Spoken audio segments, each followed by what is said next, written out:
Welcome to Positive Filter with your host, Philip Wilkerson, a podcast that focuses on friends, family, health, and career with a little self-help around the way. Please join me in this journey for self-improvement, and I hope that what I have to share will make you a better person, thus making the world a better place.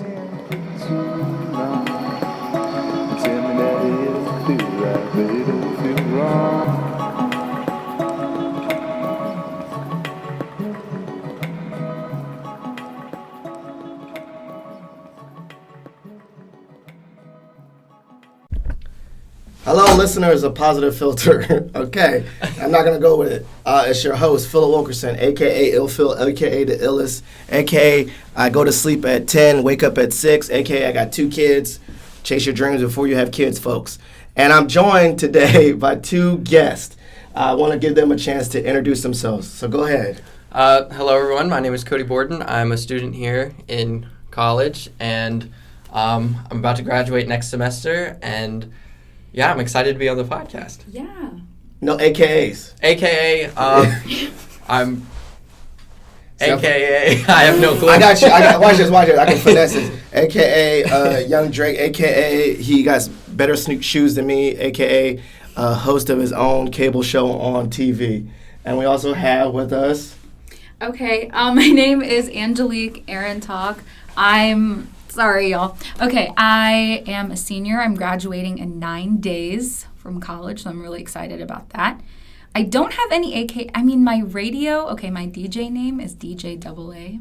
Okay, there you go. That's my only name. I don't have any nicknames. What else? In real life. I usually, my boy, this is a shout out to him. Mm-hmm. So also to say, AKA, I never finished a Netflix show. You just make up something. So, really? So, I'm going to send you a little bit of homework where you just think of random AKAs, because when you introduce yourself, that's going to be your rap name. Mm-hmm. Additionally, this episode is going to come out, so we're in the future. Yeah. And so this episode is going to come out in August, so at which point you have been graduated more than 9 days.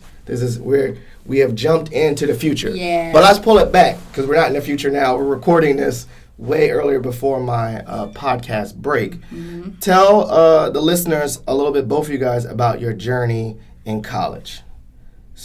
Okay. So first, thanks for having us, Phil, because I think that although Cody and I are in the same major, we both interpret our majors in a very different way, and I think that we have really different points of views just about how we go about media and our what we want in our communication careers. So thanks for having us.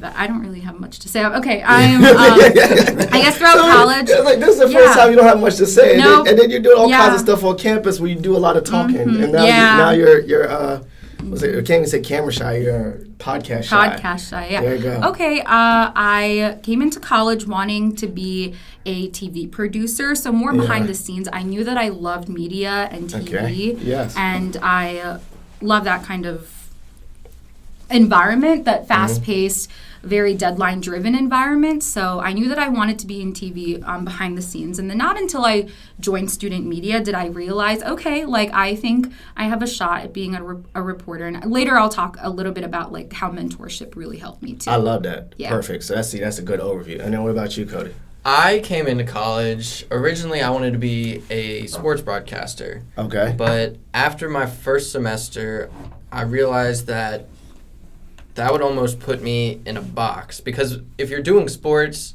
you're doing sports. That consumes your entire life almost. Your niche. That's your niche, exactly, right? Exactly. Your lane. So I kind of wanted to expand upon that. So after my first semester, I got a film minor.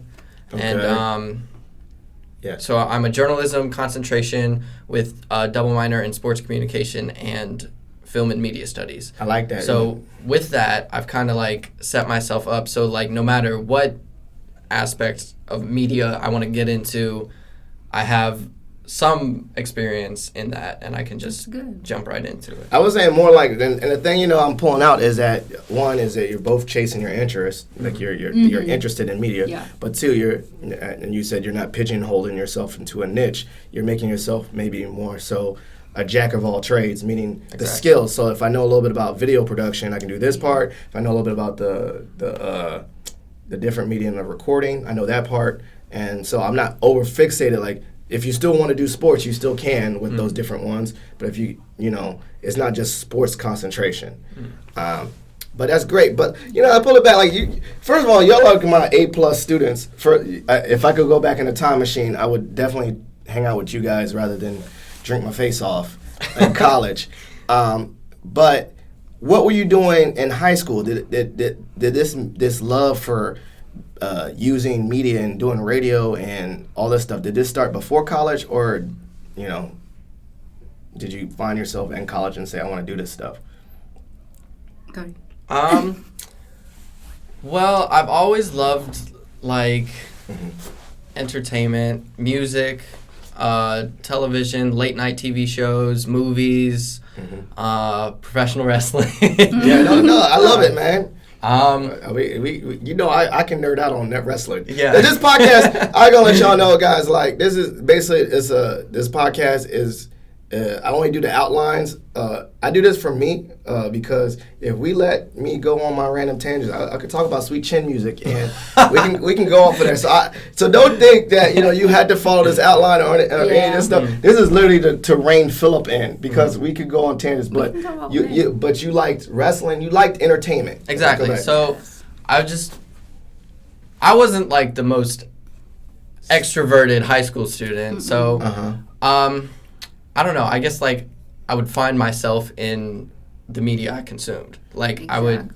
I don't want to say I based my personality off of that, but that's who you were. Your interest. Yeah. I related and identified. So I guess that's where it came from. Just being inspired from the other people I saw. Yes. So you saw these outlets and you're like, I'm inspired by them. But what point was it okay, I like wrestling, but I ain't gonna as I said earlier, Shawn Michaels is the GOAT. Yeah. Sweet Chin music. Where do you say, okay, while I like Shawn Michaels, I like J. Cole, best rapper. We agree with that. Yes. I like these people, but obviously I'm not going to be a rapper or a wrestler.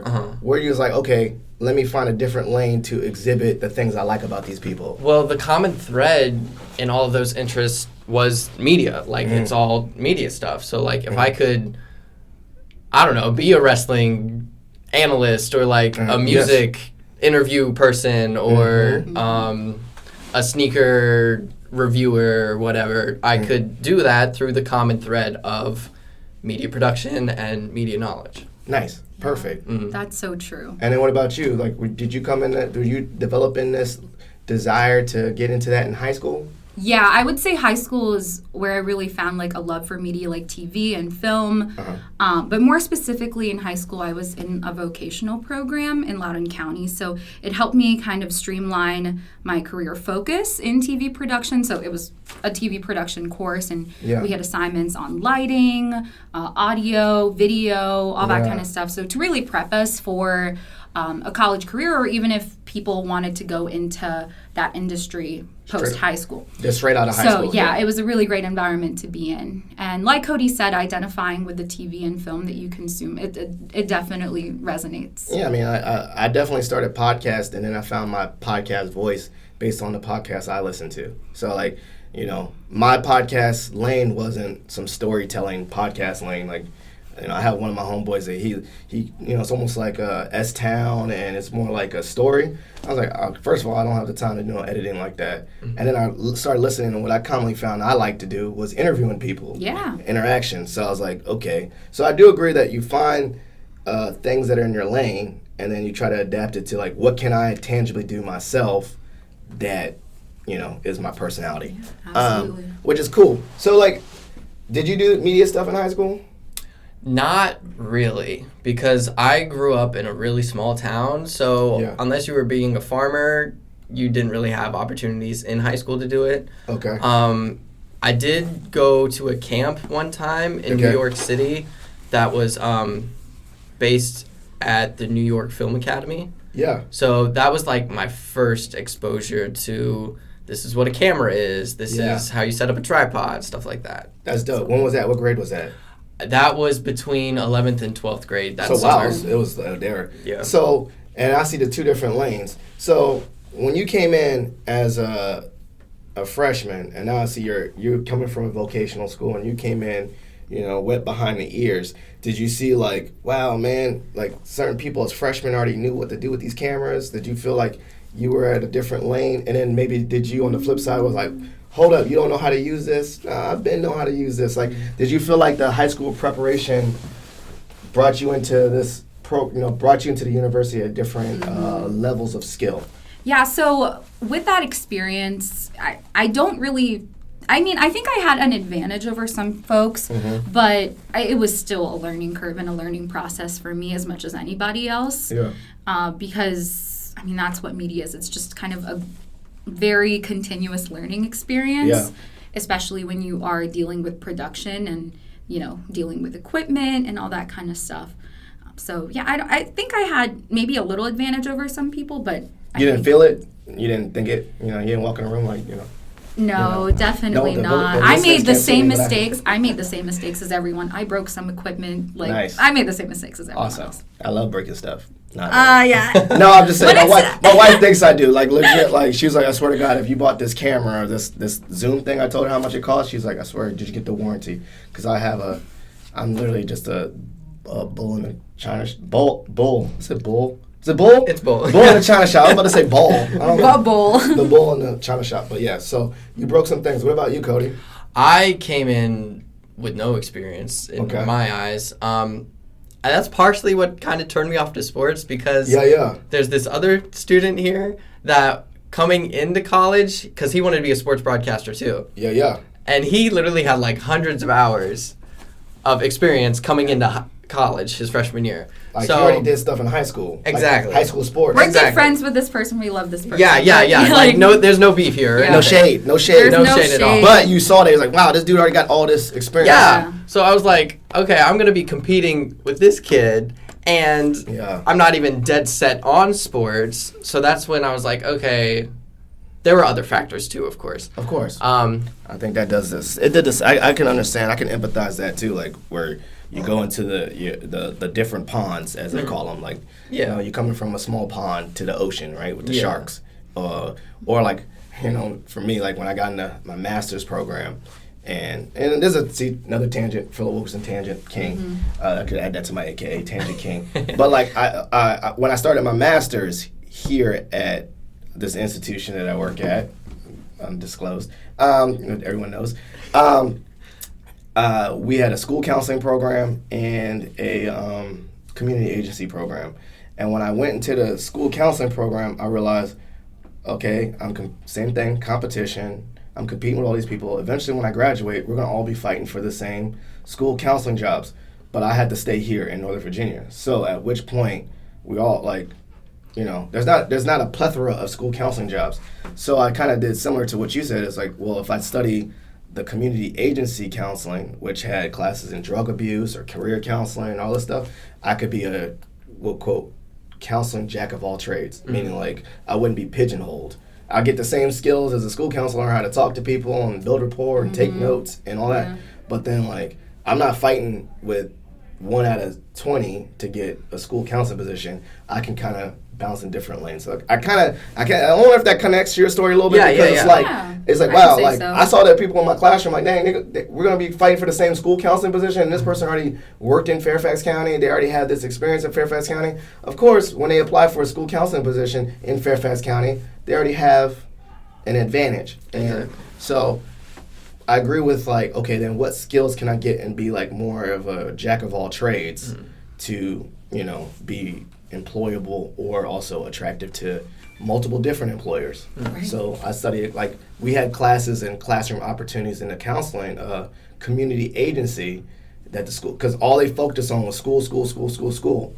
Like, I got to do, working with this, That's population good. And all that stuff. Yeah. So I do agree with that point. Yeah. So you saw the guy, you're like, dang, this dude had all the experience out of high school. And so you were like, did you have to like finish the whole semester? You had this like aha moment? Did you take one class and was like, man, I'm doing that now? How did that transition work for you? I had like, over that winter break after my first semester, I had like, I don't know, a life epiphany moment, I guess you could say. Yeah. Where I exactly thought about that. Like, I don't want to put myself in one box through the sports thing.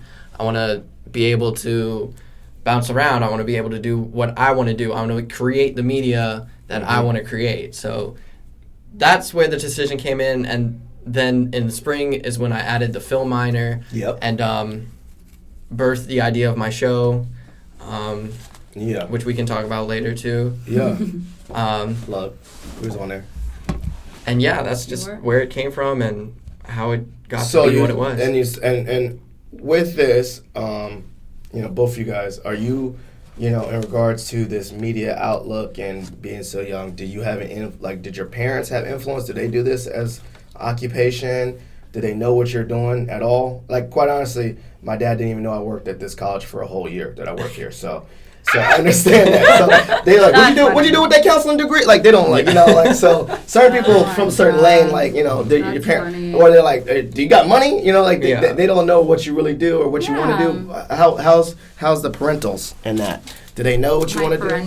My parentals are very supportive, but obviously I'm Filipino American. It's not an industry that most of people who look like me go into. Yeah. So in kind of navigating this journey, it's been important for me to kind of realize, okay, like me being a minority, how does that intersect with my success, my potential success in this industry? And also, like, how am I going to seek the mentorship and advice that I need to be able to grow? So those are just some considerations that I've taken, but my parents have been very supportive. Do they know about, they know about media. Where do they come from? What kind of background do they come from?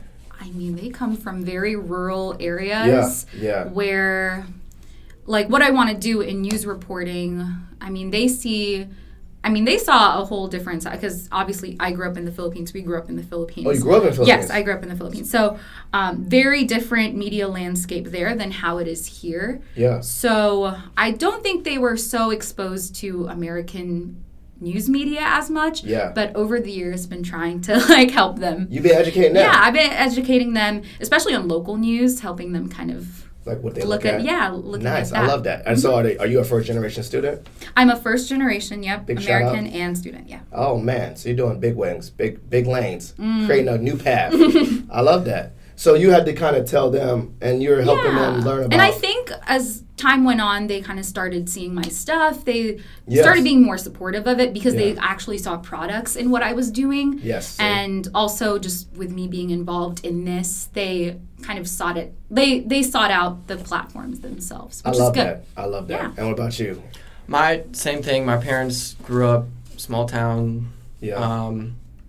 They don't really have any media experience. Per se. My dad has his own business. He sells auto parts for the big tractor trailers and stuff. Yeah. And my mom has been like an office worker her entire life. So she worked with the Washington football team, and then also she helps out with my dad now, just doing like his bookkeeping and stuff like that. So we have a family business. I've worked there myself a few summers. Yeah. But it's completely separate from media. But my parents have been nothing but supportive as well. I think they see like this is something, one, I take like great pride in and I'm passionate about, but also like I'm getting better at it. And yes, that's true. I've made it my own. Like I have a vision and I'm chasing the vision, and it's been going pretty well so far. Excellent. So. I tell a lot of people when they come to college, and I work with students, and they say, my parents want me to do one thing and I want to do a different thing. And they had this big conflict about what parents want them to do. And I told every student, chase your interests. Like, don't get me in trouble, have your parents come up on, try to square up on me or nothing. But I tell them, if you do decide to, like, your parents want you to be a doctor or a lawyer or whatever, and you pick a different major, I say the best thing that you can do is, one, is tangibly show that if you're going to do something that they don't want you to do, that you're good at it. Because then eventually, either they'll come around or they'll know that, okay, well, at least if this person, my son or daughter, they don't want to be an engineer or whatever, but I see that they put a lot of effort into X, Y, and Z and they're not lazy about it, then I was like, I got to respect that. Like a parent would, eventually they'll come over. Two, if a lot of parents have anxiety about, okay, I send my kids off to college because, whether they're first generation or not, they see this ideal, like you go to college, you get a job, you get money. right? So on the bottom dollar, a lot of parents think that, and this is speaking from other parents that I've had to talk to, they think, okay, I'm sending my kid off to this place, this institution of higher ed for a return on investment, meaning like they're going to come out, my kids are going to be more successful, and you know, whether it's the child is the first generation, like I put a lot of effort as a parent to provide an opportunity that I didn't have, right? Like I never got to go to college, so I'm gonna make sure that my kids can go to college. And so when they see their kids go to college, they're like, I make sure that they're going to college, they're gonna get a job and get money. But if they have no exposure, they think the only jobs that you have money and stuff is, you know, doctors, lawyers, what they see, you know, that's their lens. But if you can show systematically, you know, a plan, like, hey, mom and dad, you know, I'm not a doctor, but look, like, in this career, you could do X, Y, and Z. Did you know that? You, like, almost educate your parents. That's one thing. And two, they're like, you know, I work really hard, you know, that, you know, I'm not going to be coming back home. You know, like, you know what I'm saying? Like, they just want to make sure that you're successful, and they want to make sure. Yeah. So I think a lot of things, when I tell I work a lot with creative students, I say, okay, your parents maybe not understand your creative endeavors. So the more organized, the more planned that you are, the less anxiety you can give your parents. So you'd be like, mom and dad, you know what? I'm doing this film thing, but during this film thing, we get internships, and at internships, I work with, you know, you stun on them. You stun on your parents. Mm-hmm. And then they're like, oh, okay. While I might not understand exactly, you can tell them, like, all these cameras, and they, like, don't even know. Have no clue what the cameras are. They're like, okay, at least all the word I heard is they got an internship, buzzword. They got that I'm doing this, and I'm not coming home. Mm-hmm. So, you know, like, so I think that's great. Like, that I see both sides. Like, you're using this lane as being very organized, but you can also preach to your parents, like, this is planned. I'm not just, you know, wasting time in college. Mm. But obviously, you're lucky. You both got, like, parents that, like, support that, like, didn't have to give you that much conflict at all. Yeah. More like your parents was more education and awareness. Yeah, it was more about exposing them. Exposure, but that's not a bad thing. That's a positive. And yours is just probably the same thing, exposure in different lanes. Have you ever, what was the biggest thing when you said, I'm doing this, and you stun it on your parents, and they're like super proud, and they don't even know what they're proud of, but they share, like, I bet, like, for instance, I'm gonna say already, you interviewed the president of our university here. Uh-huh. Did your parents, like, stun on that? They're like, oh my God, you did it. Did they, like, flip out? They did, yeah. Okay. They did that with every episode, though. Okay, I love it. Yeah, they were definitely the biggest fans. Okay. They were just, like, super proud every time a new episode came out. They would share it. They would put it on their Facebooks and show all their the Facebook relatives and the friends and stuff. You got random uncle exactly, cousins. I try to click it. I can't share it. Jesus Christ. Like. Yeah, very similarly. My parents don't use social media, but I think it's nice when the information, my products are relayed to my other family members, and kind of hearing it from them, it means that my parents were able to tell them and that they're proud of me. So you got that. You get the random aunts and uncles say, I heard about that the other day. Yeah. And then you know that aunt and uncle only heard because mom and dad told. My dentist found out too. See? Yeah, that kind of stuff, you know? Yes, they brag about you. Parents are very proud. I'm very proud, obviously. Although they don't tell me straight up, hey, I'm proud of you. Not many times, but I think it's that kind of validation, and hearing it from other people is enough for me. And so that's why I'm doing like this, because I definitely have heard around me the pride part. You know, it's like you literally never told me. So I hear from, like, random uncles, like, I see little Phil doing big things. So I was like, all right, like, I guess my dad and mom told you. Yeah, exactly. And then sometimes I'll see an email, and I'll get a forwarded email to me and say, congrats, you're doing good. And, like, literally my mom emailed every single person in my family but me. Gosh. And then I got it last. So I was like, okay, at least I know they're sharing that stuff.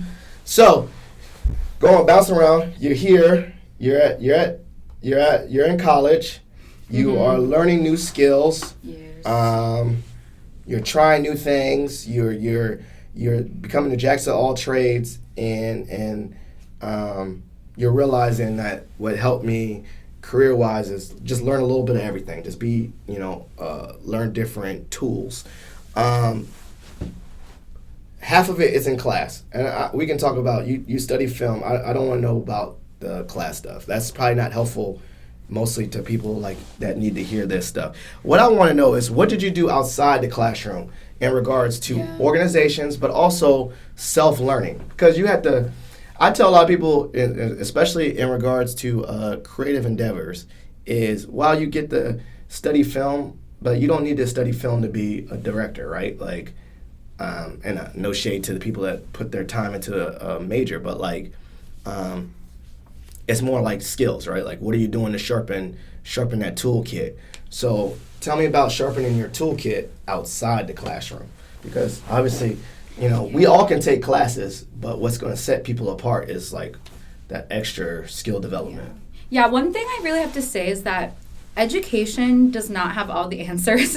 I think that experience has a lot more to do with that, especially in the realm of media. Yeah. So, you know, there were many weeks, like in my freshman year, I didn't get too much sleep. I probably turned in some assignments late because I was so focused on Mason Cable Network, being involved in that organization and really helping everybody else with production and learning kind of firsthand using our equipment, that kind of stuff. So I think it was, So it was like extracurricular Mason Cable Network. So you had to use that as a tool to sharpen your skills. Exactly. And I really tried to use it as a resource for me, like a key resource. Now, what about just in regards to actual skill building? How'd you get better? Just YouTube? Like, what'd you do? Oh, okay. So over the years... Or just playing on with the camera, I think as I grew more interest with journalism, I started watching a lot and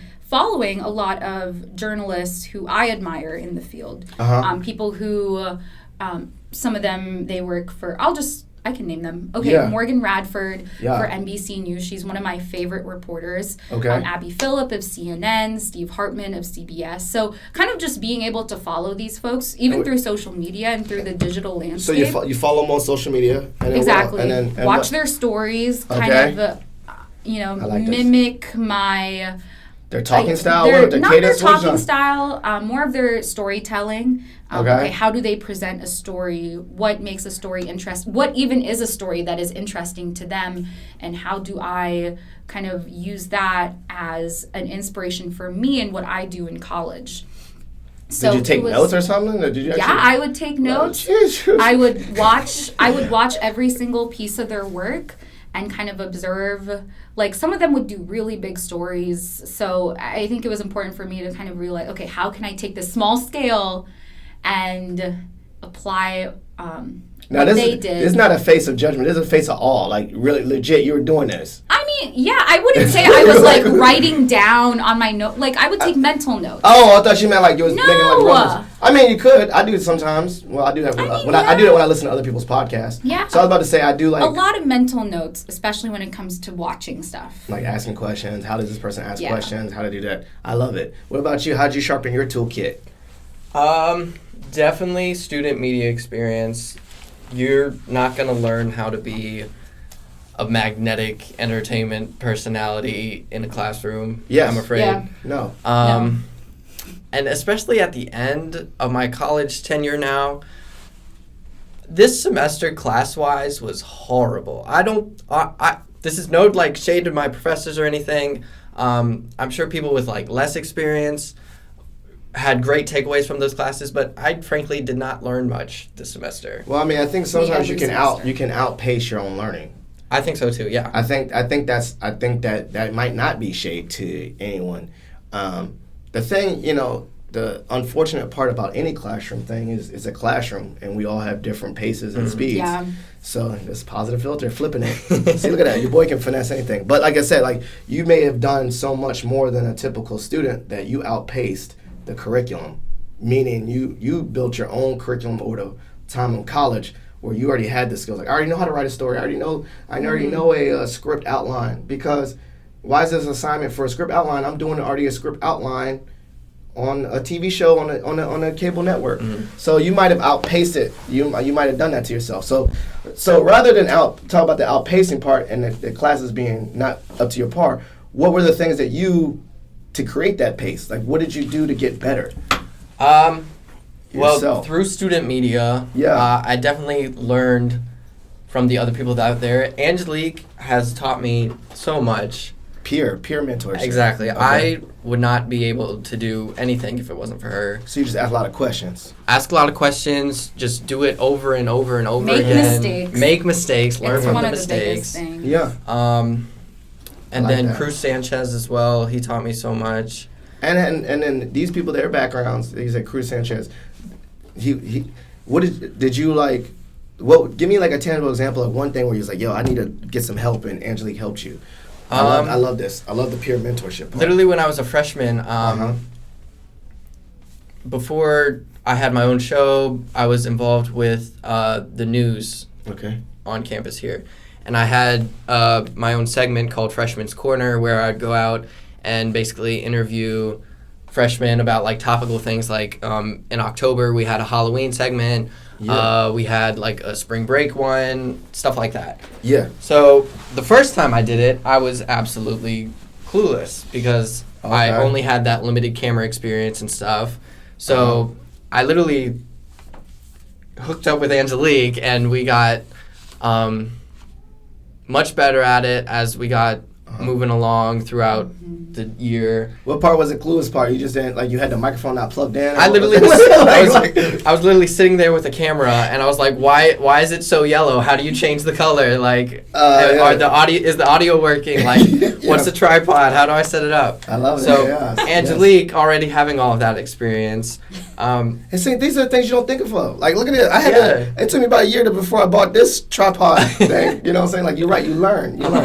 And so you ask questions. I think what I would pull out from that too is what I'm learning is that one of your biggest outside the classroom toolkits was other people. Exactly. Yeah. You need to ask for help. Always ask for help. Am I hearing that correctly? Like, like you, the way you got to outpace your other students in this class and be above and beyond is because you took initiative asking questions outside of classes. Like you had a peer, or it could be a professor or be an advisor, it could be anyone. Right. But y'all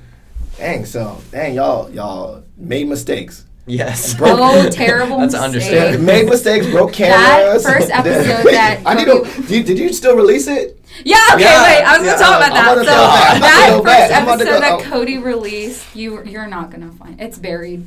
Oh, you got to send that to me on the show. There was a crucial off the media, send me the link. I want to watch this, y'all. I want to watch the rough. I want to watch the rough. I want to watch the blooper reel. Yeah, the whole thing was a blooper reel. Nice. But there was one crucial mistake in that I'll never forget, which made me really kind of cautious about how we go about things moving forward. Was it like was it a confidential one? No. It was more of the camera just cut out? No, it's an editing mistake. It was bad. I mean, I'm kind of glad. Wait, Susie? Yeah. Which really carried on to our college career. So in post, you make lower thirds, right? Lower thirds, superimposed images. A graphic that says okay, sorry. See, I'm telling you. I'm gonna tell you one thing before if I never get a chance to, like, I would say flat out when I started my job at man, they already know it's Mason. I was trying to be around it, but when I started my job, one of the main things is they gave me an industry, right? They said you're an industry advisor, and they said, and I was like, okay. Point is, I had the student experience. I could talk to students, but I had no knowledge about working in media, arts, and design. I never came from that background. So quite honestly, this was a big learning curve for me about these words and media and cameras and Audacity. And I would tell you, can I tell you, one of my toolkits is the biggest resource for me has been you guys, students. That's awesome. And not just all students, you guys, my A+ students. I call them my A+ students because I literally had no clue. I never heard of that word before, and then I just ask students, or I say, "Hey, yo, what do y'all use to edit stuff?" Yeah, the only reason why I found out about this Zoom thing was from another kid, or not at this school, but another, podcast groups and stuff like that I joined. So yeah, go back. That was just my long way to say I learn new things from you all the time. I learned some thirds. I don't even know what that means. Lower thirds. Lower thirds. I thought you were talking about like pi or something. Okay, go ahead. Yeah. Anyway, it was. So what does it mean, graphics? So there was a graphic that'll show their name on it, like their name. The thing. The nameplate. Yeah, the nameplate. Okay, that's called a lower third? Yeah. All right, look at that, guys. Because it's at the lower third of the screen. Oh, my goodness. Yeah. Okay, so lower third, okay. Right. So this guy, obviously, that Cody's interviewing, and the lower third pops up as Susie. He's not Susie. Yeah. Not Susie. We just found it really funny. And so did people like see him again and you just call him Susie now? Oh, we do. Yeah, we it's do. like an inside joke now. I don't know if other people watch that. I don't know even if he watched it. Oh, snap. Can you, if I ever get on a TV show, can y'all just randomly throw that in there?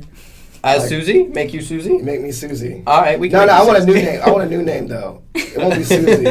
It'd be like totally off, so that when people see me on campus, they're like, I thought that was Philip Wilkerson. Yeah, but maybe like Diane or something. But they'll question themselves. Yeah. I like that. Yeah. Okay, great. We can do that. That's it. Just like, what's up, Mason, and say Susie at the bottom. I love it. So you learn from that thing is always be attention to the detail. Just one example, one of the many. No, that's a big one. I mean, I bet for you, here's the thing though, but a mistake like that, and I learned that too, is like, no one's really gonna care. Like on campus, no one cares that's Susie or not. They don't know, but it eats you up, right? Yeah. I learned that too about mistakes that I make. Like sometimes there's mistakes where I was like, oh man, like that joint's trash. Like everyone's gonna notice, and literally no one noticed, but you noticed, and you learn you learn your attention to detail. Right. So what that taught me is sometimes I just go and say, forget mistakes. I'll just do. I'm doing like let me rephrase. Moving forward is forward regardless, right? I don't know, I just made that one up. But in the sense that you could be paralyzed by perfection and stay still and have to be everything perfect, and then you don't make no moves. Or you could just release an episode with Susie on the bottom, but you still get an episode out, right? Exactly. I'm gonna make that my new motto too. Episode or not, regardless it has Susie in it, it's going out. Yeah. It's going out. Susie's going out. It's going out. But you learn. I love that. So, who were people that, obviously besides famous people, who were, besides peers, like, when you were like, yo, this person can give me some help, who are some people like that for you? That's like, they can give me help. Okay, maybe it could be famous people or peers. I don't care. Mm-hmm. And then when you say they can give me some help, what was that help? Obviously, Cody just shot you out and said you helped him with the photo. Like in our college career? Or just in your media life. And don't say so. Okay. Let me rephrase your media life, but not far removed, as in you already named famous people, but I'm talking about direct connection, impact. Okay. Direct, they legit helped you. Absolutely. And crafted your skills. So, obviously we're in college. We have to pay for college. Yeah. So, I applied for a lot of scholarships throughout my years here. Yeah. And so, one of my scholarships was a journalism scholarship. And it was for the education arm of the Society of Professional Journalists. So, I applied and I got to meet with the folks on the panel for the scholarship, for the scholarship award. And one of those folks was Reggie Stewart, and he helped me out a lot. He's a very elder gentleman, but seasoned. He's very seasoned, a veteran journalist, mainly in print, but he has a lot of connections with, especially in news broadcasters. So he's helped me out a lot in this process, not only with the financial, but also with connecting with people who I consider mentors now. Reggie Stewart? Reggie Stewart. Is he a brother? He's a black dude? He's a black guy. Yeah. I'm saying Reggie Stewart. Reggie. My man Reggie. I think you got to connect me. Holla at me and Reggie. I got to meet Reggie now. He's awesome. Sound like someone you call him Uncle Reggie. You probably don't call him, but AKA Reggie Stewart, AKA Uncle Reggie. I like him. I want to meet Reggie now. Yeah, he's connected me with excellent. With a lot of folks. Just last week, I met someone who he connected with me with, Joey Chen, who used to anchor for CNN and for CBS. She actually came up to student media, and she got to talk about her experience as an Asian American journalist. That's big. And I specifically asked her questions about what was it like when you were in my shoes, like right now, starting off this? The best. It was the best pieces of advice I could have ever asked for, although she was in this industry in the 80s starting off, but I think a lot of the tropes I can still take with me. I was about to say, 2 things is it don't matter. Certain things is timeless. They tell you work hard in the 80s, work hard now. It's probably the same thing. It's just a different type of work hard, right? And then also, I definitely, I was like, yes, because obviously it's really good to see people like you do things you want to do, whether it's physical, color, race, whatever. But I always tell people, when I see people doing things I want to do, I just ask them questions because they give you the blueprint. Like, I tell a lot of people, you might think you're unique, but we're like one of a billion people on the drastic side, right? So your career trajectory has probably been done before, maybe in different lanes or different pieces you added and made it unique. But like at one point, you're not going to be the first Asian broadcaster unless you are legit the first Asian broadcaster. And that person already set the tone for everybody else. Yeah. So with that being said, being the first Asian American, or not first, being that, it'd be good to see someone whose lane that you kind of want to emulate to find out the blueprint. Like, what are some challenges you had? What are some things I need to do? All that stuff. And then you just kind of adapt it, and obviously you're not going to have the same exact trajectory. No. Because 80s and, you're right, 80s and different is different hard work. Yeah. Hard work. But at the same time, they still give you some tips that are timeless, right? Still really valuable. Right. Yeah. I like that. What about you? As far as meeting people? Or just someone that, like I said, helped you concretely within this industry. And when I say like that, face to face, like not digitally. I know that young people say I got this mentor online, but I'm talking about someone that physically in person helped you. I already shouted out Angelique and Cody.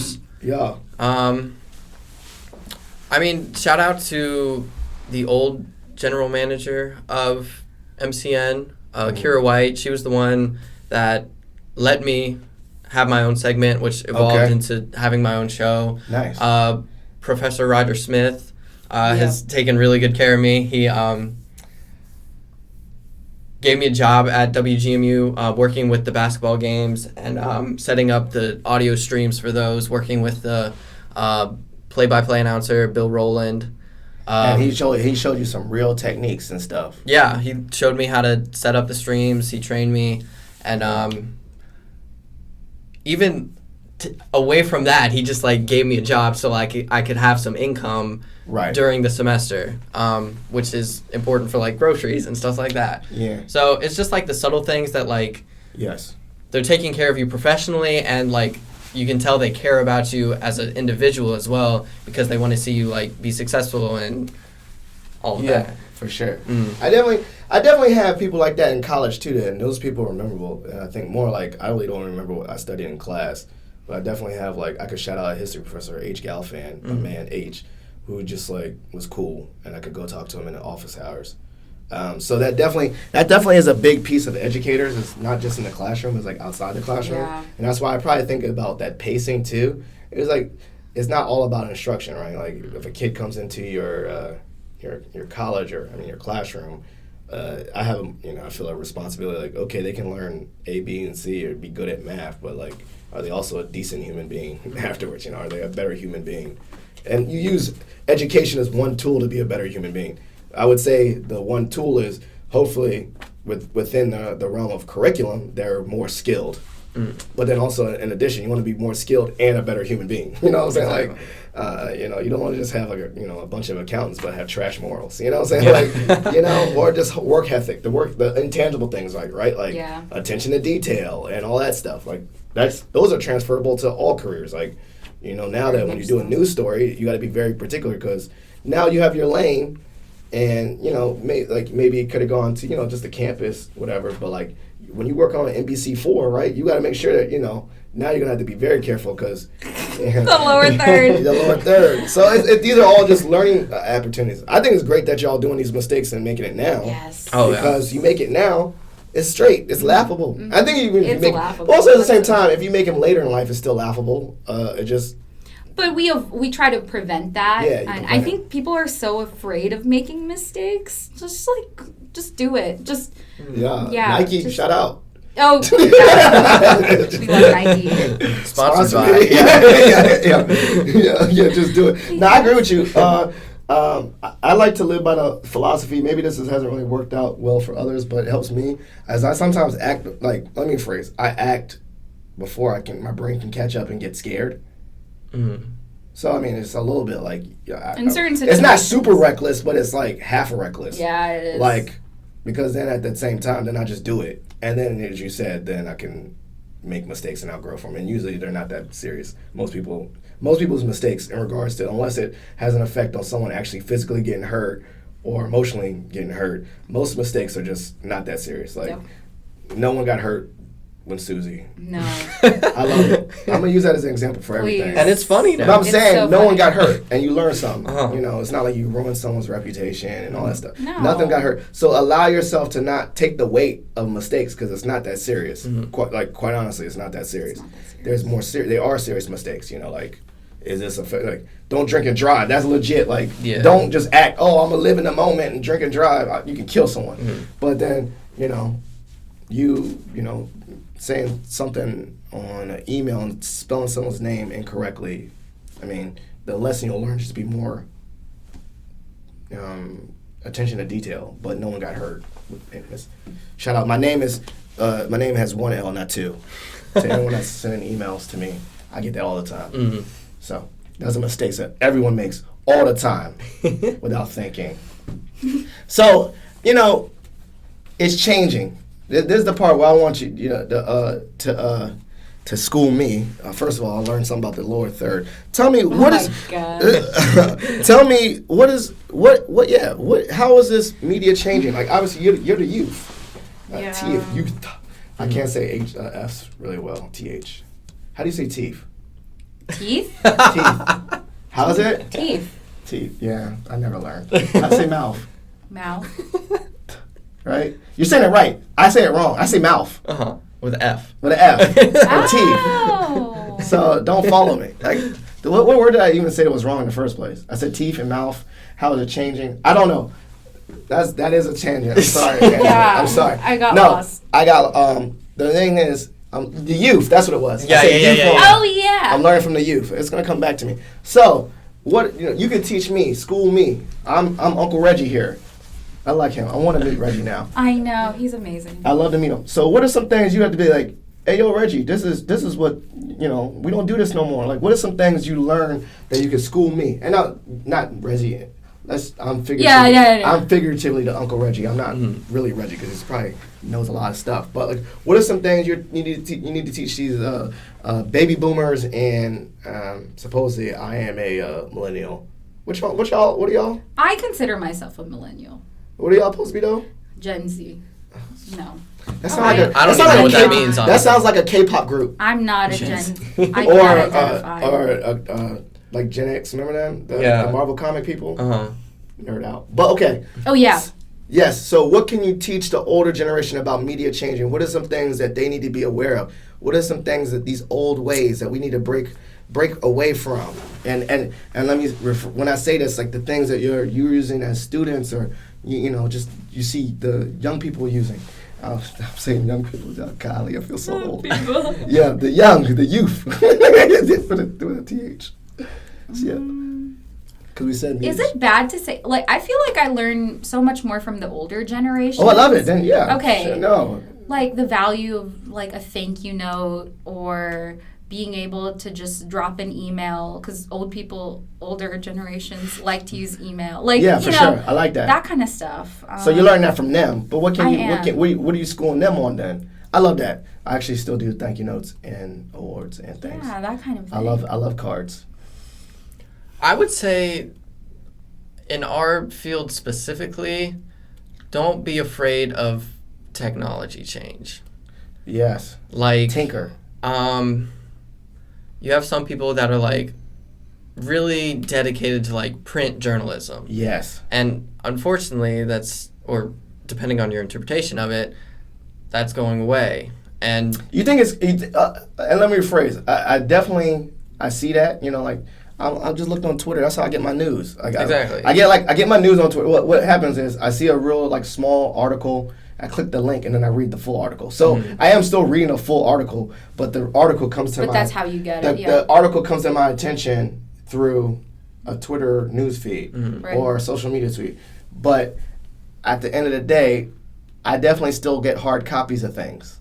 I like hard copies of certain magazines. I don't know. I like to hold it, but I guess I'm the late millennial.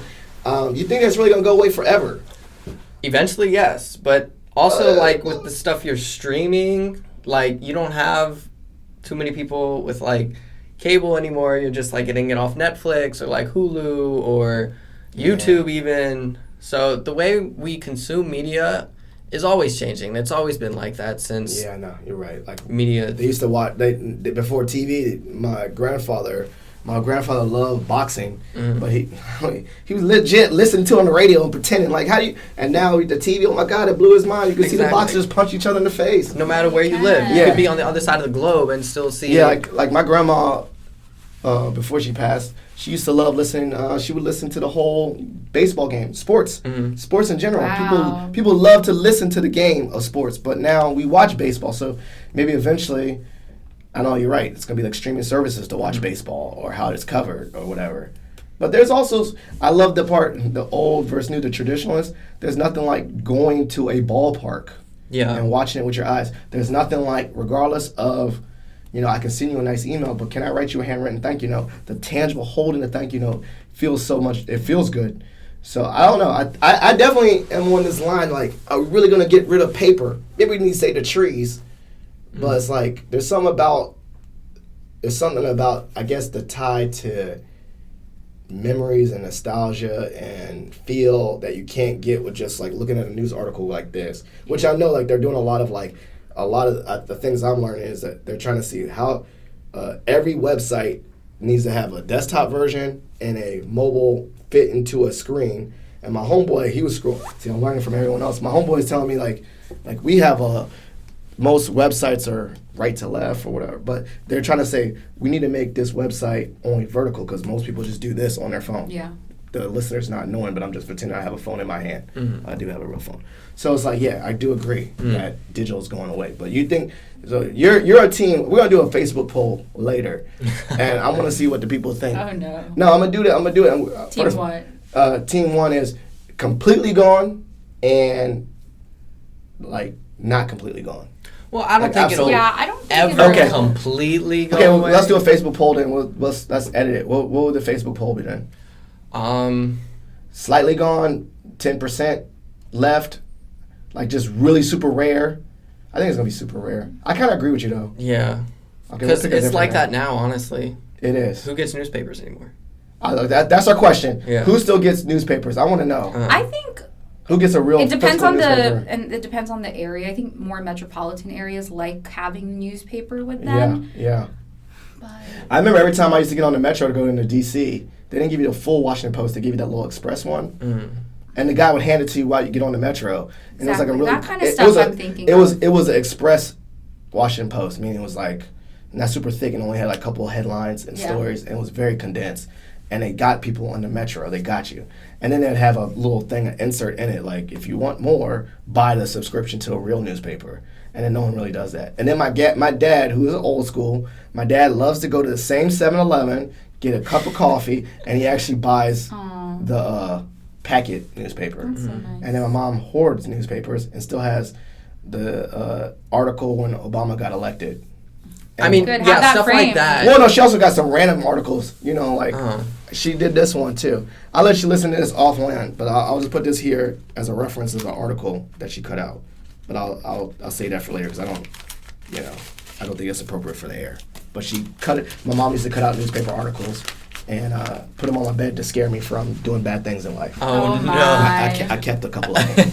It was more of a scare tactic. Scared straight. Obviously, I didn't do the things that she told me to do, or I didn't do the things the articles did because they were actually extreme, terrible things. So, our poll is: do you still buy a paper newspaper? We're going to see that. I think analytically, we're going to get overwhelming majority no's. Yeah. But the people we say yes, we're going to see some common threads. They're probably going to be seasoned. Maybe. AKA older folks. Maybe. AKA. Seasoned folks. All right. Okay. I like that. All right. So we're doing well. Oh, dang. We was going on a tangent using my episodes an hour. So we're at the part of my show where I call it shot for shot. And I don't encourage alcohol drink. So we're doing like don't either. This is a family-friendly podcast. So what I meant by that is you get to ask me any question. I get to ask you any question, shot for shot. But it doesn't have to be anything related. It could be totally random. Shout out to Marty, my man Marty. He hit me with that, and then ever since I added to my show. That's cool. So you want to go first? I go first. I usually always have my question ready, but this time What was your Chipotle order? That was my shot. You really got all questions. Yeah. Okay, well, I get 2, so you get another one. Okay. Jeez, that was quick. Okay, my Chipotle order, I normally always get a bowl because I like the bowl. Mm-hmm. And I always get the tortilla on the side. That's a good. Sometimes I do that because I make a little my little mini tacos, or I dip it, or I just eat the tortilla by itself. That sounds really good. I don't know. I just like the freedom of having that on the side. And I always get rice, beans, chicken, guac. And I always say, yes, I know it's extra. I always cut them off and say, I know it's extra. Just give me the guac. You know what I'm saying? Guac. Give me the guac. I'm about to make a rap song off of that. He writes it down. No, I mean, actually, I do have a list of songs in my phone where I just literally just say hooks. I'll share that offline as well because they're not radio appropriate. And then I do the pico de gallo, but also do the hot sauce at the same time because I like, and that's it pretty much. And sour cream and sour cream. That's really good. No lettuce because it's a waste of space. Yeah, the Chipotle lettuce is kind of sketch too. Isn't it have E. coli or something? It did. I don't know. I run my life. You know what I'm saying? I roll the dice. Yeah. Stay dangerous. That's my movement. All right, that was a good question. Thank you. Yeah, that was pretty quick. I was very curious. That was very curious. This whole time. That was what I got for Chipotle. All right. My turn. Yeah, you can do yours. Okay. Where do you see the podcast in a year? I mean, obviously, I still need to have a 9 to 5. So, I do have a dream board for my podcast, meaning one of my goals is to at least interview someone famous. AK already did it because y'all gonna be famous later. But I meant in the moment famous. You know what I'm saying? That's one of my goals for the podcast. Would you say 5 years or just in general? Just I said 1 year. Oh, in 1 year. Oh, I was just hoping to still record in 1 year. I don't know. That's all. That's all. The big goal. Big goal would be to at least have one sponsor. And I say one sponsor, as in I can pay off some of the stuff I buy. It's a hobby right now. It's still a hobby. It's always going to be a hobby for fun. So that's one. One goal is to get a sponsor, appropriate sponsor that aligns with my message, about positivity and well-being and being nice. I'm not going to say Positive Filter brought to you by Marlboro cigarettes, Yeah, exactly. I don't think by Cool cigarettes, the menthol. So I want a sponsor that aligns with my goals. I want to keep recording. I want to record at least one famous person that is currently famous because I believe a lot of my guests will be famous in the future. And then I can say that they were on my episode and stunt. I want to do a live episode one day. Like people ask questions.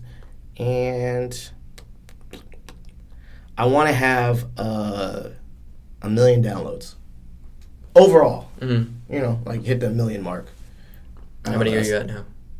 I don't know, 12,000 or something. That's still good. That's still pretty good. I don't know. I think that's gonna be a while then. So I'm gonna hit them. I'm gonna have a big party when I hit 1 million mark, and hopefully it'll be sponsored by Cool cigarettes. I don't know why Cool's. You know why Cool stand up? My uncle used to smoke Cool. Oh really? And it's legit. Like you see it in the magazine.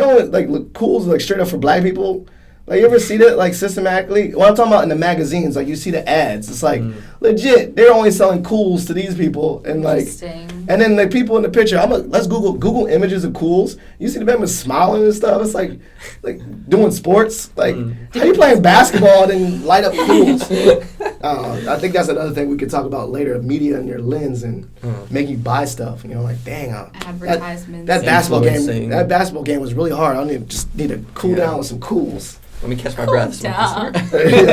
Cool down with Cools. That's really funny. Yeah, this episode is not brought to you by Cool cigarettes. Oh, they already did it for me. Dang, y'all already kind of not. So this is kind of off tangent, but it is. Tell me, what are you listening to? Because I will actually add it to my Apple Music later. What you listening to, music-wise? And what are you watching? Which I probably would say I love to watch, but I actually can't. Like I told you, I can't. You just said you don't finish a Netflix show. So it can't be a show. So give me a thing that has an ending. Meaning if it's a show, I've jumped in so many series and not finished. But if it's a one movie, I can fit time in my life to finish a movie.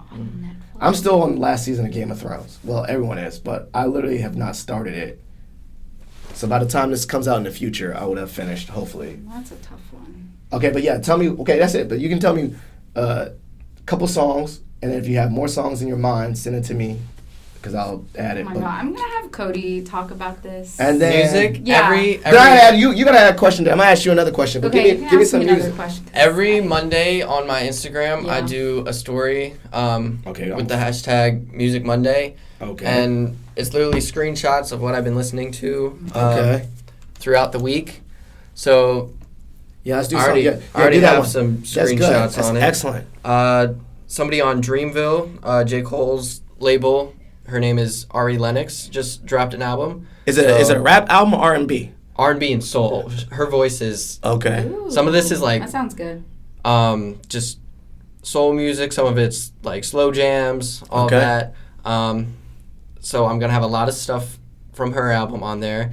I listened to some Beyonce this week. I like how you added the say Beyonce. I like it. And it's only Wednesday, so that's all I have so far. Okay. So it'll edit and change throughout the week. But I listened to this guy recently. A student sent me this person named Nav. Have you heard of him? NAV? NAV. I've heard of him. Is that how you pronounce his name? Is it NAV or Nav?